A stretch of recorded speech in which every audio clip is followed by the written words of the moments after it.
Қыздар, ауызашарға бір сарынды тағамды жасай беріп жалыққан болсаңыз, дәл осындай ресторанский өте дәмді 20 минутта дайын болатын тағамды жасап, отбасыңызды қуантыңыз. Ең алдымен бізге тауықтың төс еті қажет болады.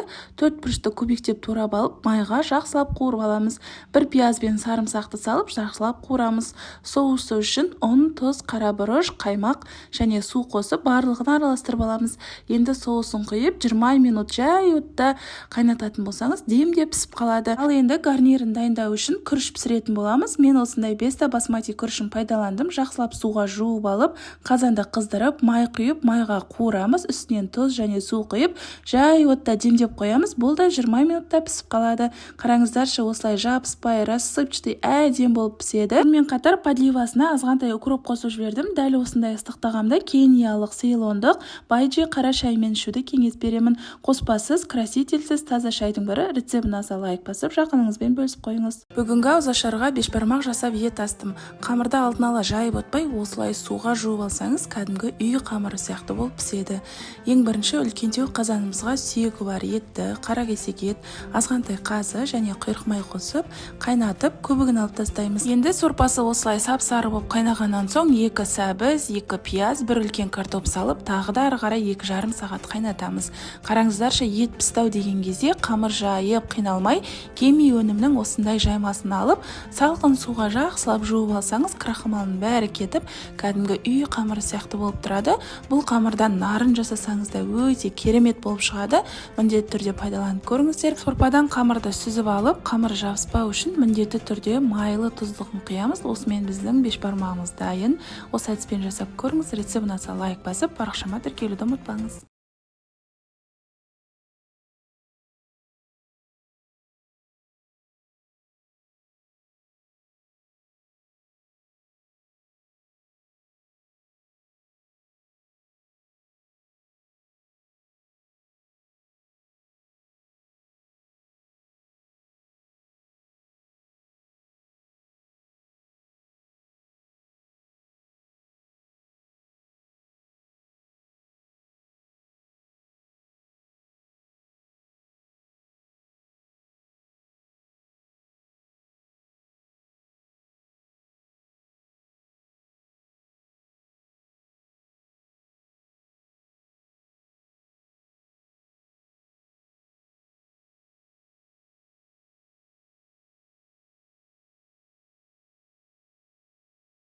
Қыздар, қараңыздаршы, мына нанның құрамында 1 грамм болсын ұн жоқ десем сенесіз бе? Дәл осындай диеталық нанды чечевицадан дайындадым. Чечевицаны алдын ала 1 күн алдын осылай суға бөктіріп қоясыздар. Жібітіп қойсаңыз, бөгіп осылай көлемі үлкен болып тұрады.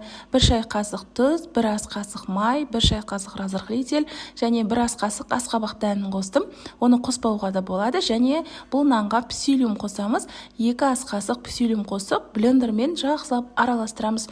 Қою қоймалжың масса болады. Енді қолымызды сулап, осындай форма келтіріп, 180 градуста 40 минут шамасында пісіріп аламыз. Өте пайдалы, семіртпейтін нандардың бірі. Рецепт ұнаса лайк басып, парақшам пайдалы, міндетті түрде тіркеліп алыңыз. Жақындарыңызбен бөлісіп қойыңыз. Дәл осылай жабыспай пісетін қамырдың өзіне де мен алдымен майлы тұзығынан бірінші құйып, араластырып аламын.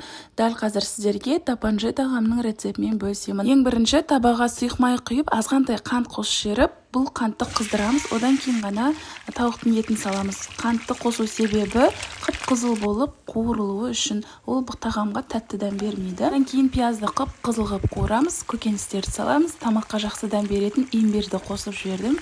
Тұз және де томат пастасын салып жақсылап араластырып 2-3 минут қуырып, үстіне су құйып демдеп қоямыз. Осы сумен пісіреміз, қыздар. Қамыр илеп жайып отпай, кеми өнімінің дәл осы вок кеспесін қолдансаңыз болады.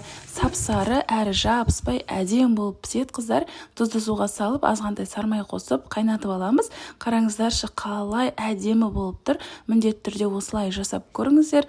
Рецепт ұнаса лайк басып, парақшама тіркеліп, жақындарыңызбен бөлісіп қойыңыздар.